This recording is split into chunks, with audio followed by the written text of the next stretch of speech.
എപ്പോഴും ഭക്തരോട് കാരുണ്യം കാണിക്കുന്ന ആളാണ്. അതുകൊണ്ട് ആരെങ്കിലും അദ്ദേഹത്തെ ആ ഒരു മാർഗത്തിലേക്ക് തിരിയാൻ ആഗ്രഹിക്കുന്നുണ്ടെങ്കിൽ അങ്ങനെയുള്ള വ്യക്തികൾക്ക് മാർഗം കാണിക്കാൻ ഭഗവാൻ വഴികൾ തരും. അന്നേരം ഭഗവാന്റെ ആദ്യത്തെ കാരുണ്യം ഗുരുവിലൂടെയാണ് ലഭിക്കുന്നത്. ഒന്ന്, ഭഗവാൻ ഹൃദയത്തിൽ പരമാത്മാവായിട്ട് വഴി കാണിക്കും. നമ്മൾ ആത്മാർത്ഥമായിട്ട് ഭഗവാനെ അന്വേഷിക്കുന്നവരാണെങ്കിൽ. അത് കൂടാതെ അകത്തിരിക്കുന്ന അതേ ഭഗവാൻ തന്നെ പുറത്ത് ഗുരുവിലൂടെ നമുക്ക് മാർഗനിർദ്ദേശങ്ങൾ നൽകും.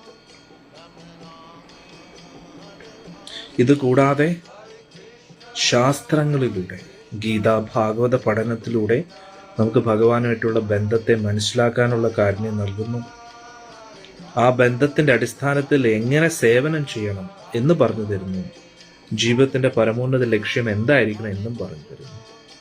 അന്നേരം ഒന്ന്, അകത്ത് ഭഗവാൻ പരമാത്മാവായിട്ടിരിക്കുന്നു. അതുകൂടാതെ അതേ ഭഗവാൻ തന്നെ പുറത്ത് ഗുരുവിലൂടെ സംസാരിക്കുന്നു. അതുകൂടാതെ ശാസ്ത്രങ്ങളിലൂടെ ഇതേ ഭഗവാൻ തന്നെ സംസാരിക്കുന്നു.